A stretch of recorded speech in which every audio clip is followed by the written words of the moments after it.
doing a countdown to start? You can't. Yeah. Hi. Good afternoon. I hope you guys are warm and cozy in your houses.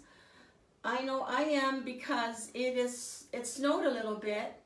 So I am going to go ahead and do my migrant presentation for you, lessons in the field. Thank you those of you that are joining in. I'm doing the tripod with my phone, which I've never done. I hope I don't have too many tech glitches because I am not sure how to fix it. So before I start, I want to remind you to vote. I voted, we all voted, my whole family. I think there's about 10 of us in the family, counting my son-in-law. So we are a pretty powerful force for who we voted for. So we're hoping that will make the difference. So no dejen de votar.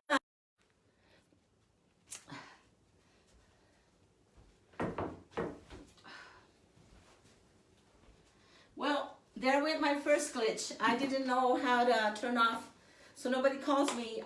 Anyway, so I want to remind you to please vote. It is really important, as you know.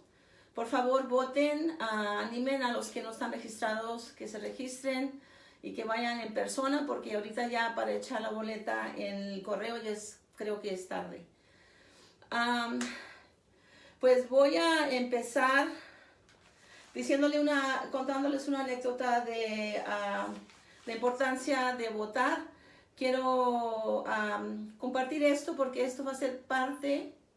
This is, I'm sorry, I'm going to start in English, continue in English. This is going to be part of what I want to establish as my routine to teach you as parents and to teach students that any little thing that you have at home that you got from someplace that has a memory, that memory can become a story.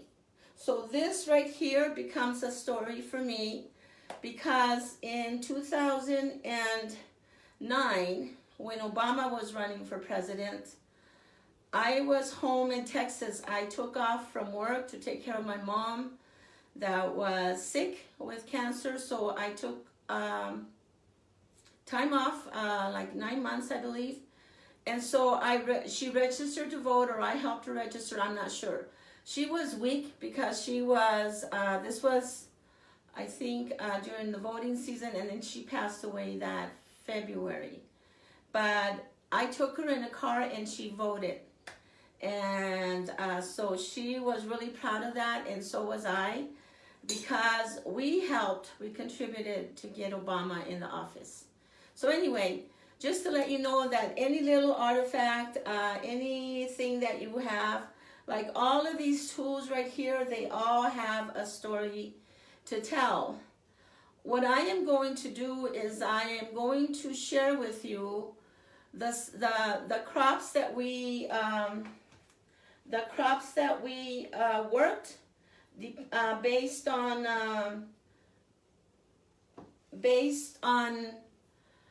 the season, the month, because we would go up north every year.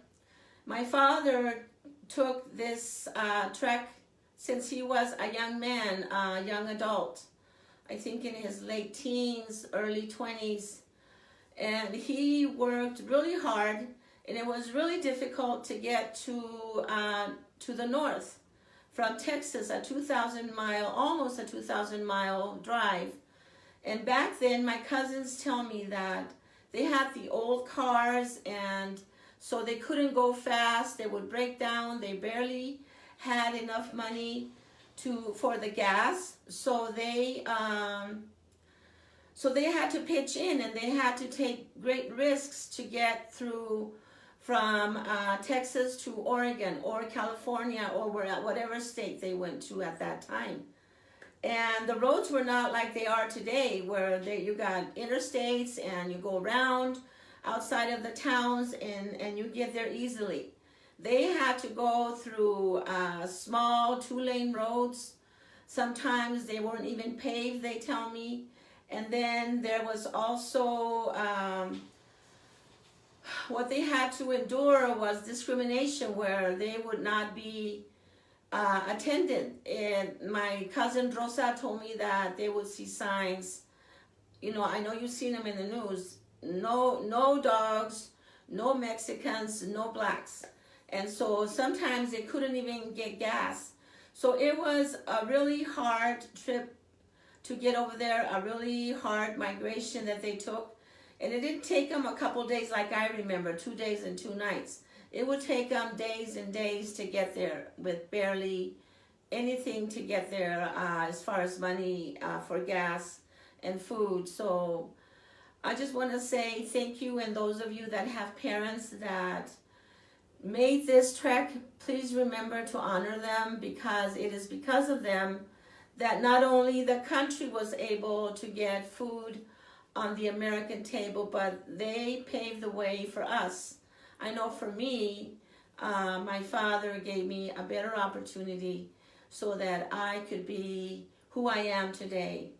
And I am so grateful, and I am trying my best to follow the lessons I learned in the field. That is the title of my book, of my memoir. A memoir is like a biography, when you write about yourself when you're alive, not a biography. It's like an autobiography, but it's based on memories. So all of these artifacts here have memories for me. And so they all are part of my story, and I'm sure some of yours too. So I have a PowerPoint that I can share with you later to show the pictures of how we did this. But I'm going to share when that I was born in Nissa in the labor camp in 1956. And my father had, I was the firstborn in America, so I was blessed not to deal with immigration, papers, not being able to go to college, all of that. So I was one of the lucky ones. My older brothers, Daniel, Gil, Polo, Memo, they were all born in Mexico, and then they got their citizenship through the years. But I was the firstborn, and then my younger brothers, Juan was born in Montana, and my baby brother Jaime was born in Oregon, where I was born. So I wanted to start with probably one state, one season. I do not want to put this all in one presentation, because I don't want to let it be too long. I think I'm going to do it like in chapters or states or seasons, so that I can be specific about and give you details about what we went through, and maybe you can relate to it. Maybe it'll bring back some memories for you. I also want to say, before I forget, I want to say thank you to friends and relatives that gave me some of these original artifacts or realia. These are the original tools that we used in Nissa and in Montana.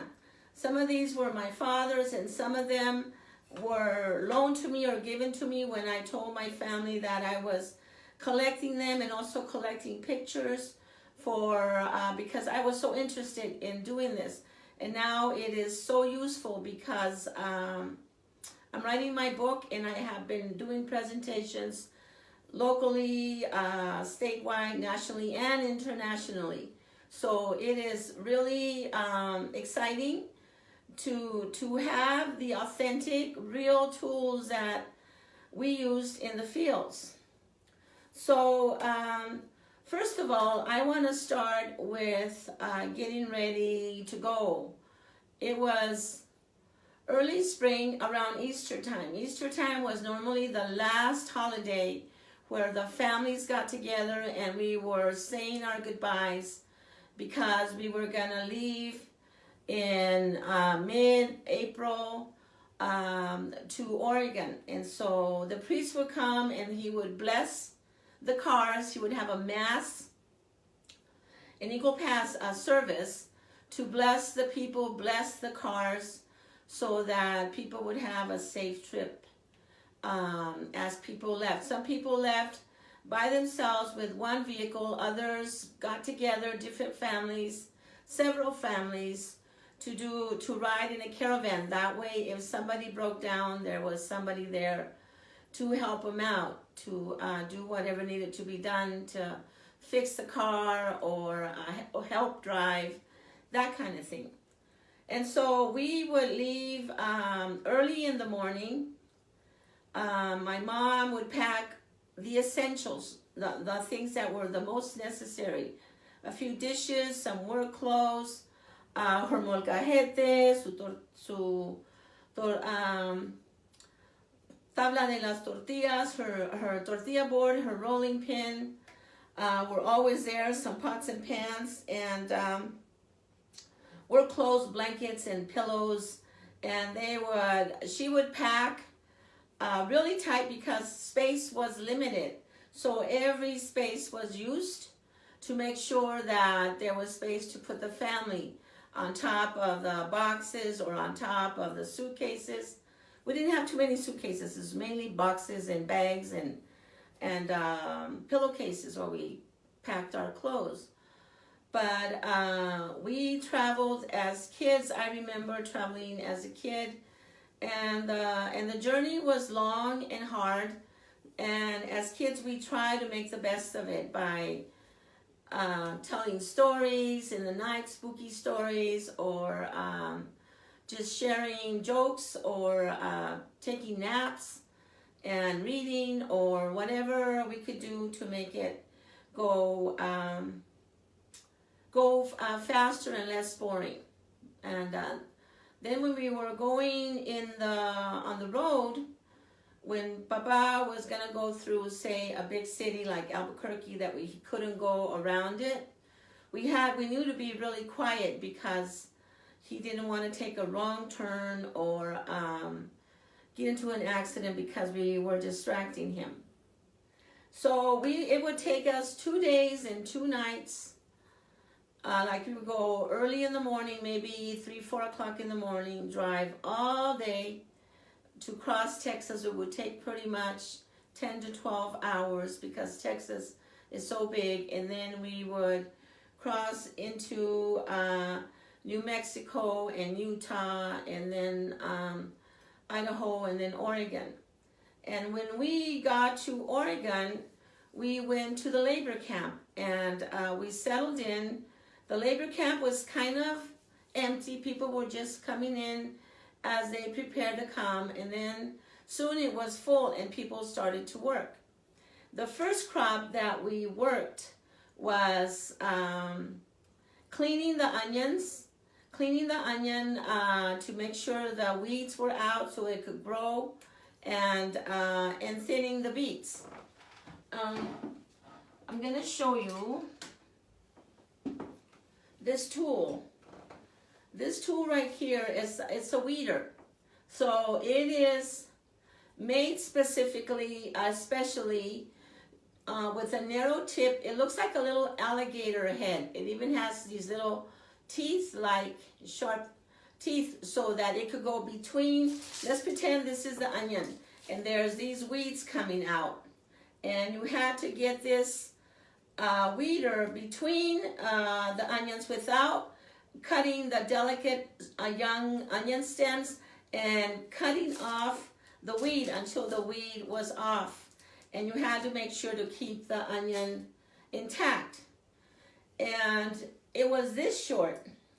Can you imagine being on your back like this all day long, weeding 8 hours, 6 hours a day on your back and on your knees if your back got really tired? Well, this is what my family did, my parents did.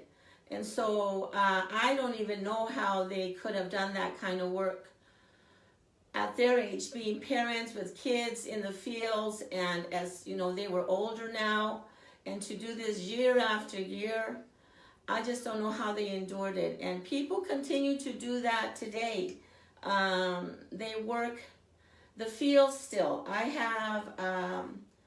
have my sister-in-law's husband, Juan Solis. He didn't come this year because of the pandemic, but he still comes and he does this type of work. So hats off to them, and thank you for bringing the food. Now you have to remember, I know this is not said enough in the television, but the migrant workers that are out there in California with the flames that were in the California mountains, and the workers are like, you could see the smoke, you could see the flames, and they are still picking the fruit and vegetables for us. So we have to honor and recognize them as essential workers that go unrecognized, unappreciated, and treated badly when people want to send them home because they may or may not have documents. But I have friends here in Colorado that are migrant workers, so I do my best to help out however I can with food or clothing or shelter or interpretation or however way I can. Some of them have lived here with me in the basement, and so I help them out, take them to work, take them grocery shopping, take them to the doctor, and if they've had a rough season, I have this friend who's become a friend, Carlos Mosqueda. He had to go back home because his wife sadly passed away. She also lived here with me.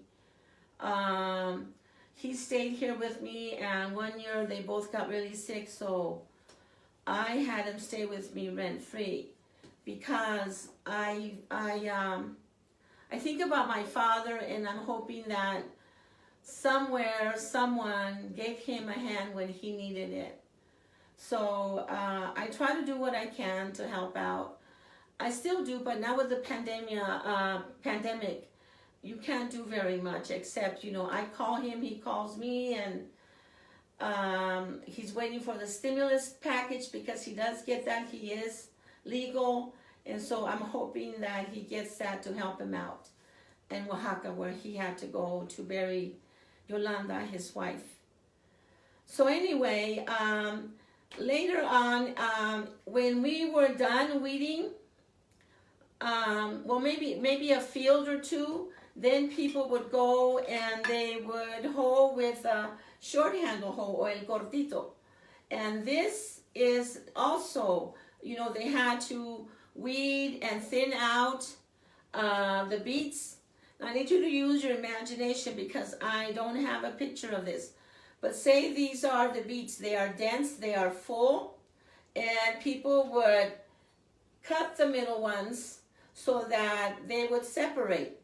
A beet plant here and a beet plant here and another one here and another one there. So that the beet underneath the ground would go round and big like maybe a basketball. Because if they were together, they would grow long and thin like a carrot. And in order to get the most product, the most produce, the farmers wanted them to be separated so that the beet would grow underneath. So people had to get on their backs also and thin.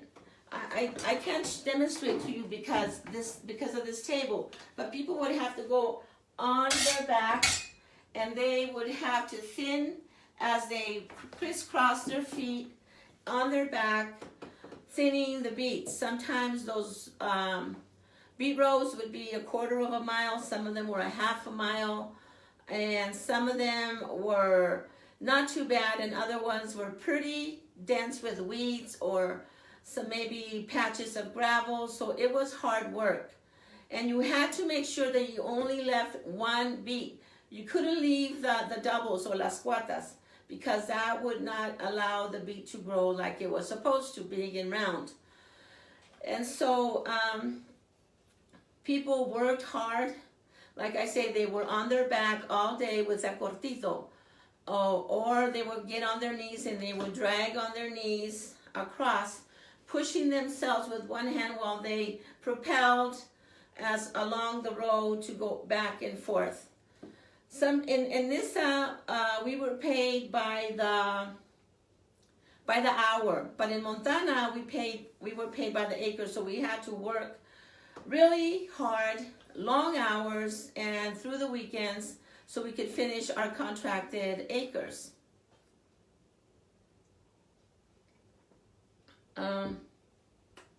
So when we were in Nissa, we alternated between cleaning weeds and thinning the beets. And as the days went by, the crops got bigger, so the onion stems got stronger, and so the farmers would allow us to have the longer handles for the weeder. And then when the weeds were, the onions were nice and strong, we would take a hoe, a long handle hoe, so that we could cut the weeds from the beets, from the onions, like this, the long handle hoe. So this we use later. Now, I was one of the lucky ones that when I was old enough to work full time, as when I turned 12, there was no more cortito. Thanks to Cesar Chavez and a migrant organization, they outlawed these in the 70s. And so people could now use the long handle hoe to thin the sugar beets and to weed them, to take the weeds out. So that was a good thing. Now I want to demonstrate something to you. I have this hoe right here, and people carried a file in their back pocket so that they could have a file to sharpen their hoe. They would get on the ground and put this on their thigh or however way they did it, and they would sharpen it, both sides, because the sharper the tool was, even these, people would sharpen them, because the sharper the tool, the quicker it would cut off the weeds and cut through the beets that were needed to be eliminated. I want to demonstrate something to you, those of you that can remember this, especially to young children that have migrant parents but don't know about their migrant life and their sacrifice. I want you to look at this hoe. This is how wide the farmer wanted his beets, this far apart. And then there were others maybe that wanted them a little closer, so they would be this far apart.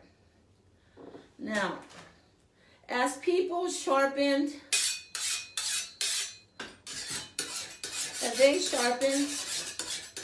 and they worked through gravel, dirt,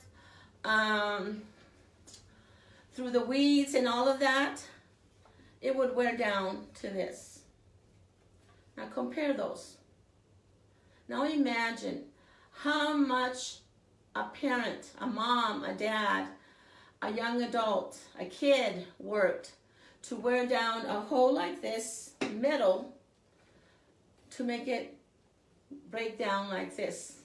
Now this is metal. Now I want you to think, if my mom and my dad did this, my dad did this for almost 50 years.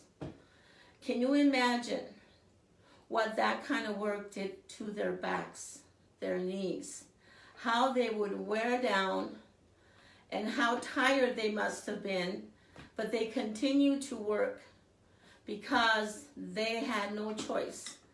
Their life as migrant was better than living in Mexico, where they could not earn enough to raise a family. And so they worked hard for little money, sacrificing their lives, knowing that the lifespan of a migrant worker was 49 years old, something that always worried us as kids, that our parents worked so hard that their lives were going to be cut short. And so I always remember this. when I see this and this, I say gracias papa, gracias mama, because they work so hard so that they could buy a car, a better car, and eventually buy a piece of land so that we could build the house that we still have today. So that's just an illustration of the hard work and the sacrifices that parents did for us. I have several books. I have this book right here. I don't know if you could see it. It's Earth Angels, Migrant Children in America. There's this little girl with a hoe, the long handle hoe. She's a young little girl. I don't even think she's even 10.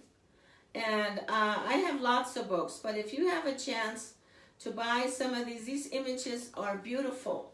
And it shows how people will go at dawn. It wasn't even daylight, and people will go to the fields to get ready to start as soon as the sun was out. And there were times in the early season potato, la papa temprana, where we would work, my parents and I would work, and my brothers, with the headlights of the cars, so that we could get a head start, because the early season potato was only picked until the sun came out. And once the sun came out, nobody picked anymore because it would rot. So you had to work as much as you could, as fast as you could, so that you could earn as much as you could before they stopped unearthing the potatoes. Here are some kids helping with the hose. I have some of these pictures of friends in my PowerPoint. One day I will do that, and I will show you a close-up of these pictures. I can't get close because I've got this table in front of me to show you up close, but these are really amazing photographs of people in the fields. So,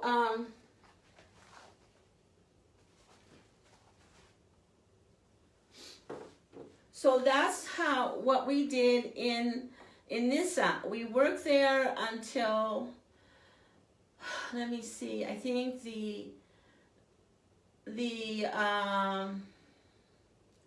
like mid-May, end of May, and then we would go to Montana in June. And in Montana, we also continued to work the sugar beets.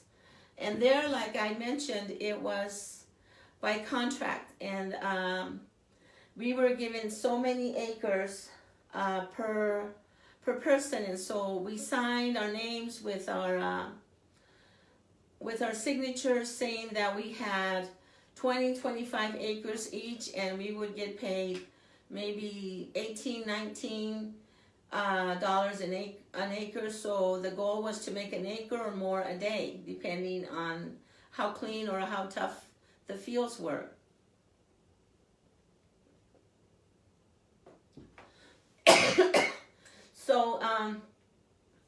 So in Montana, we stayed there about 4 to 5 weeks.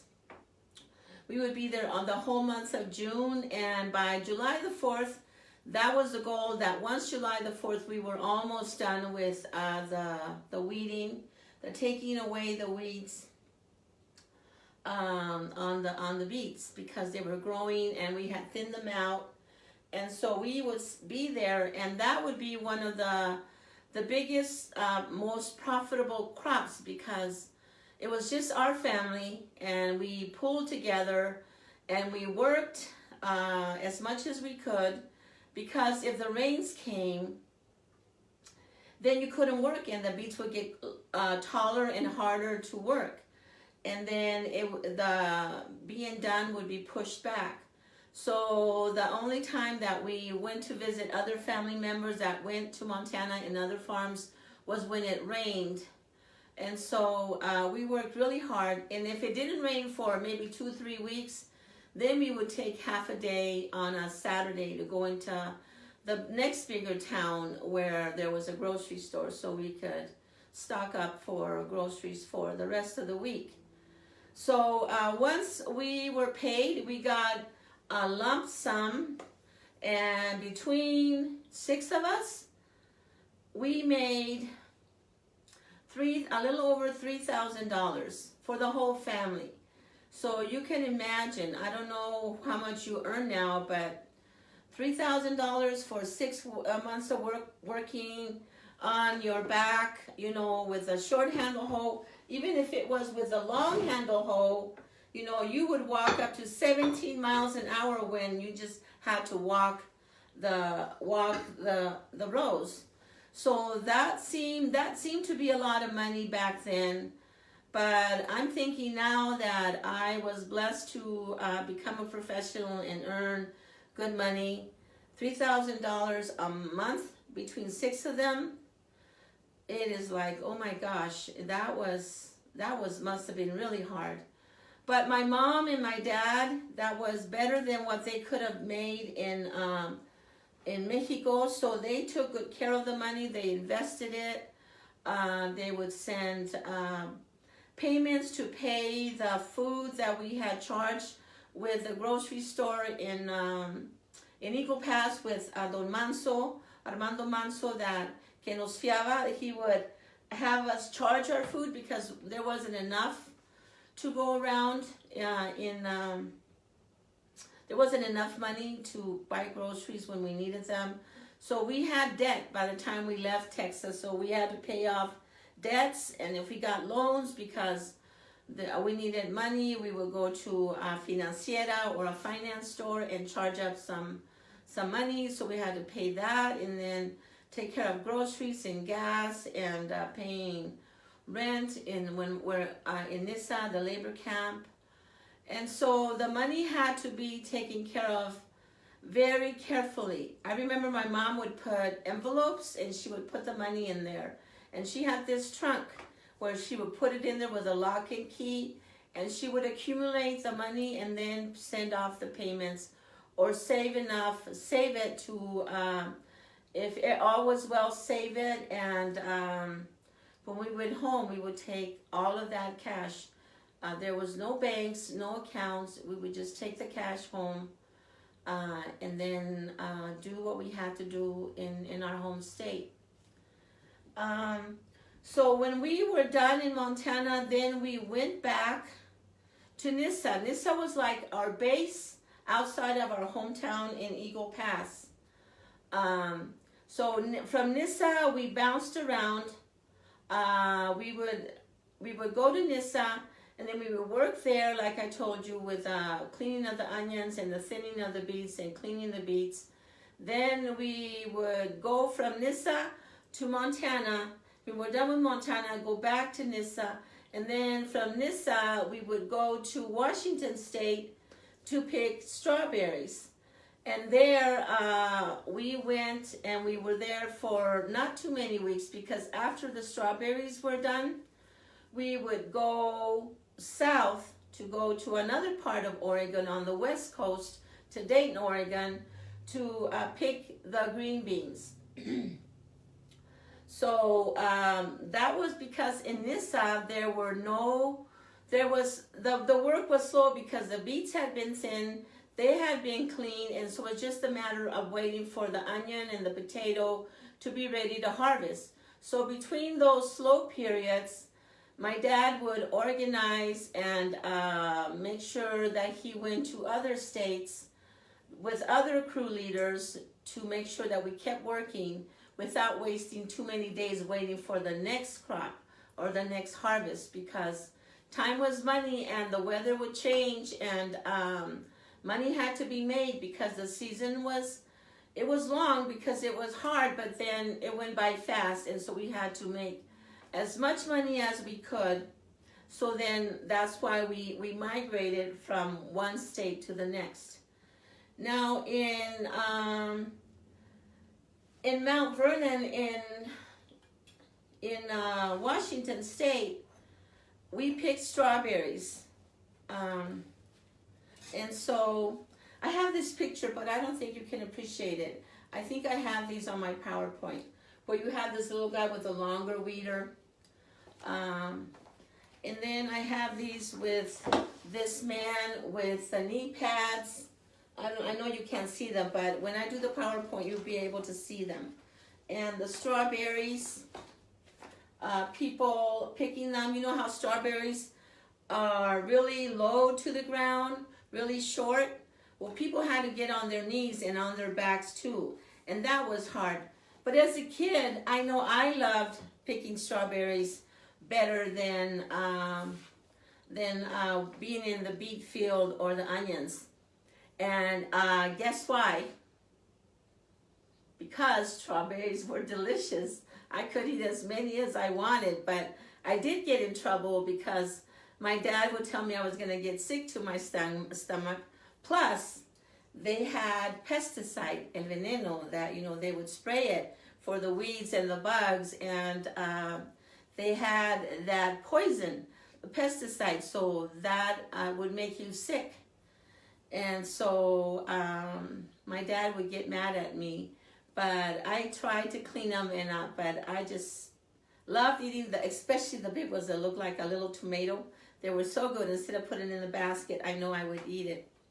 And I have those kind of stories with my children's stories that I hope to publish too, of how children of the fields, made the fields their playground.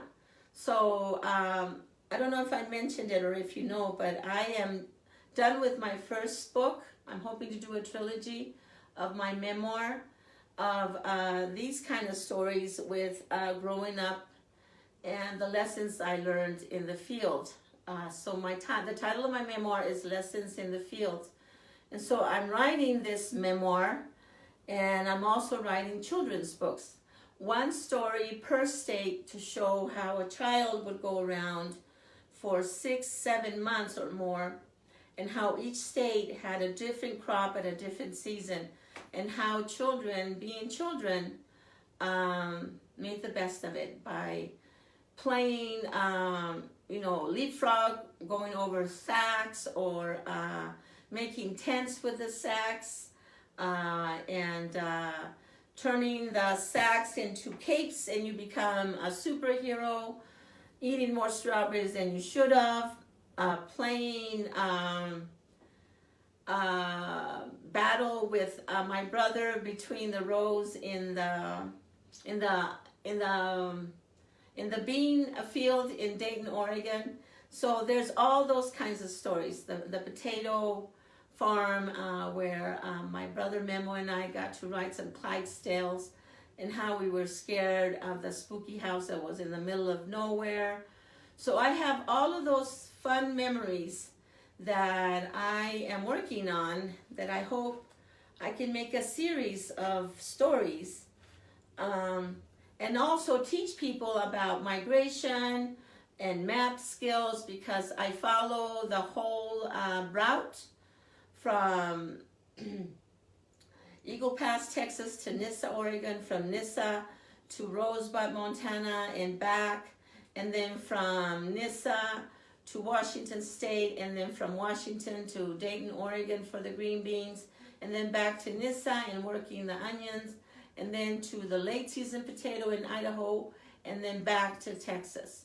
So I have a whole series of books about the migration track or circuit that we traveled, and I have some of these stories to share.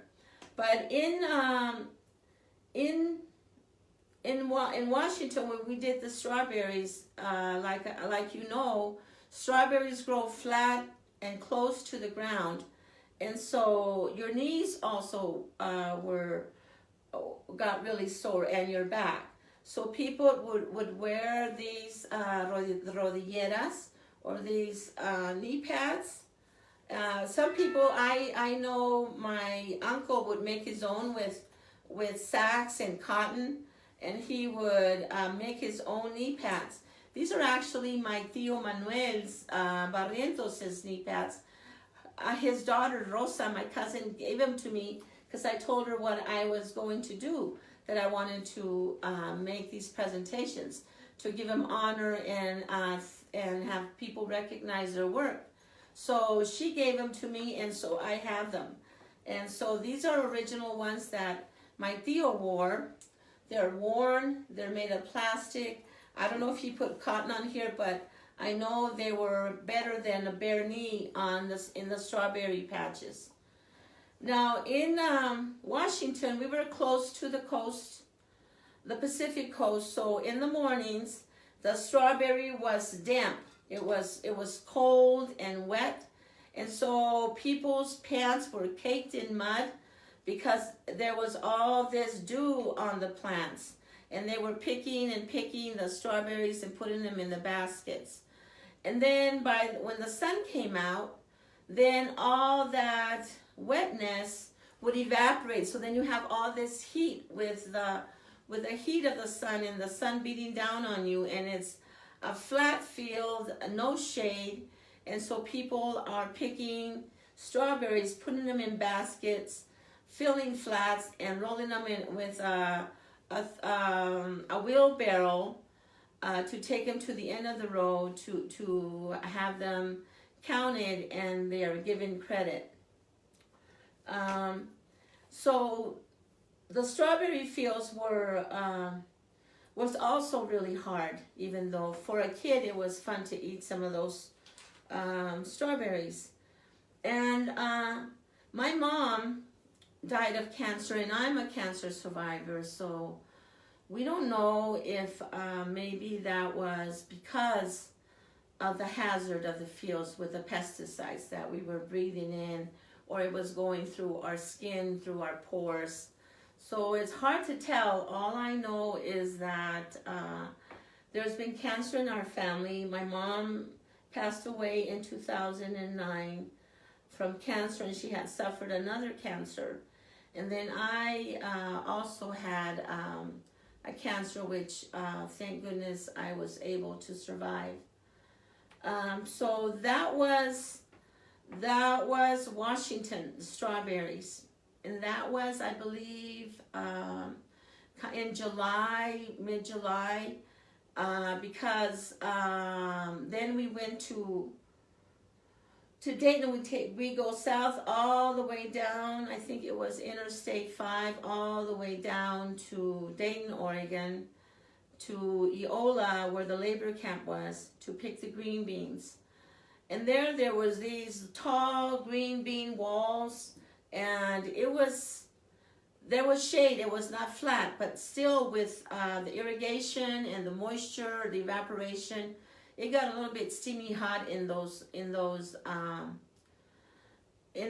rows of endless rows of people side by side picking green beans. And so the green beans were fun. I also have a story. It's called The Sweet Secret, where my brother and I get into some trouble. But it was really fun as a kid because we could ask permission to go out, and La Pachorra, Victoriano Hernandez, and his family, Delia, the daughter, they had the scale, and Juan and I would always go there, and they would put us in the scale and weigh us and put us in the big wooden boxes where they dumped all the sacks of green beans once they were punched for the pounds that they were worth for the people. And so we had fun there too, but it was hard work. And then when you hit the age of being a full hand, like I became a full hand when I was 12, then there was no more playing. Either in Montana, couldn't play in the farm anymore. We had to work. I had to work. But I am just wanting to tell you that I will continue. I'm going to leave this here. I'm not sure where I can continue this to finish the cycle. But I just wanted to tell you that this experience was hard. It was hard for everybody, for kids and parents. And so I am grateful, though, for the experience, because this type of work helped me appreciate what I had, because I had nothing. So I take care of my things. I don't know, you can't see this piece of furniture right here. This is an antique piece that I bought in in Illinois. My daughter was 5 years old. And so I've had it and I take care of it. And I've brought it from Illinois to Texas, from Texas to Colorado. So whatever I have, I take care of because we had nothing. And so when we got a little bit of something, whether it was used or new, one of the lessons I learned was to take care of things, to appreciate things, and to respect my elders, respect my family, and honor them by making them proud because of their sacrifice. They left everything behind for us kids. And so your parents sacrificed a lot. They left a country behind, whatever little they had. They left it behind to try to give us a better life. So with that in mind, we have to understand that we need to do the best we can with what we got to show appreciation and make us proud and make them proud. So lots of lessons that I learned to take care of who I was, what I had, and to work hard because I saw my parents work hard. So I have worked really, really hard to get to where I am today. I came to Colorado with having 2 little girls and a baby, pregnant with my third. And it was really hard to get started and to start over in a new state all by myself. But I managed to juggle work and kids, living in poverty, and going to college so that I could become a teacher, which has helped me have a better life and also provide a better childhood for my own kids. So lots of lessons learned in the field. So I am looking at my timer. I've had you here almost 45 minutes. I thought maybe half hour, 45 minutes would be good. I will stop right here, knowing that I covered up to picking green beans in Oregon, in Dayton, Oregon, and then going back. And then I'll talk about el tapeo, topping onions, and how hard that was. This is a magazine where my brother is topping onions here in Colorado, where they took his picture for that. And I'll talk about el tapeo, la papa tardía, and I skipped la papa temprana. I can cover that, and then I can talk about the dishes that we used, los termos del café, de la comida, los platos de peltre que usábamos, los sacos que usábamos como para sentarnos o para hacer almohadas so that we could rest or sit on them, and how whatever our surroundings were was what we used to turn this over. This became our stool. And so we just did the best we could with what we had. And that was another lesson learned from me, that I always did the best that I could with what I had, even if I was living in a shack, which I did. I made it the best home, the coziest home I could, but always striving for better, juggling family, work, husband, and living in poverty, going to college without a car, taking the bus, graduating, not only just graduating, but graduating with honors so that I could become the teacher that I became, and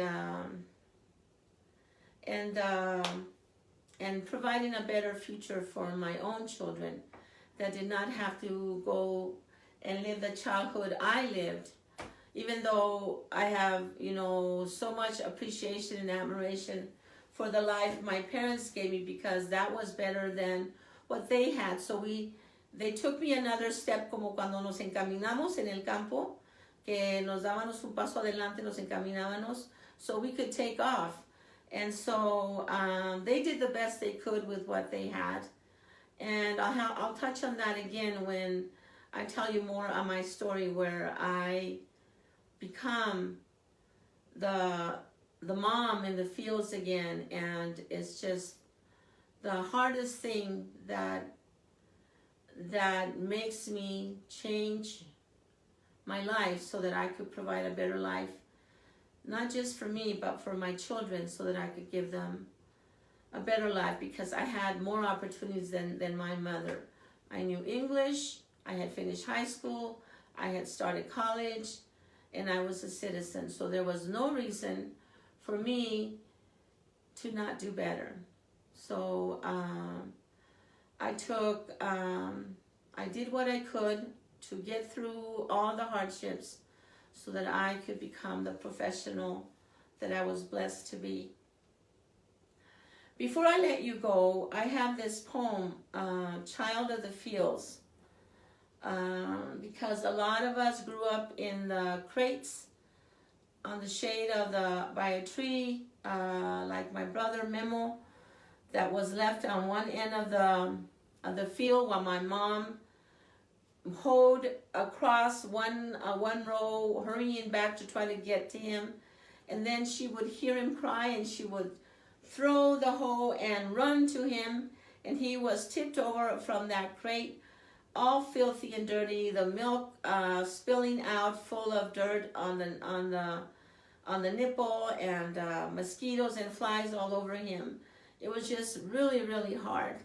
So you can imagine how a mom felt to have to endure that and see her children suffer that way. So for that reason is why I feel that we need to recognize, remember them, and honor them for doing what they did, because not too many people do that kind of sacrifice. So I'm going to close. I'm almost going to 50 minutes, longer than I planned, with this poem, and then we will continue. I'm not sure if I want to do this throughout the week or wait another week. Maybe I'll wait till next Sunday. That way it's consistent. Child of the Fields by Pat Schroeder. Where are you going, little child of the fields? Little child with the future in your hands, your cherub face smudged with soil, and your eyes like an old man's eyes that have seen your mother stooped with her toe in the sun, too tired to laugh and join her baby for a romp and a noonday run. Eyes that have seen your father near exhaustion, yet going on, working till the dark of the night, staring at the break of dawn. Eyes that have seen your brothers robbed of the years of their youth, working long hours day after day, so that you may learn the truth. Yet where are you going, little child of the fields, little child with the future in your hand? Are you searching in vain for the chance to find the promise of your native land? So that's a poem that I came across that I saved because I have this picture of my husband's cousin with his little child in one of those round tomato baskets, and he just kind of scoots them around forward as he continues to work, and that little guy is in the basket, a child of the fields, just like many of us were. Okay, I'm going to say thank you. I hope this was helpful and you enjoyed it. I will continue this. I'm going to get up and walk to the front. It's snowing. I couldn't show you. I wanted to show you the snow coming down. It's not coming down too hard, but I will turn the camera to see if you can see the little flakes coming down. For those of you that don't have a lot of snow where you live or haven't seen snow, it'll get prettier and maybe we'll catch more snow with bigger flakes. But right now the arms of my tree have some snow already on them. So let me see if I can show you that, and that'll be my closing for today. Like I say, don't worry, I will leave this here. Let me see if I can move this. So I don't know if you can see this, my yard. We already closed my outdoor cocina. Yesterday my grandkids came and helped me put that away. They raked for me. So now things are bare and the ground is white. And so it's time to hibernate. Time to be indoors. So thank you so much. Take care and be safe. I am going to stop this. I'm not sure how, but I'm going to take it off of this ring and see if I could close it. So thank you, thank you.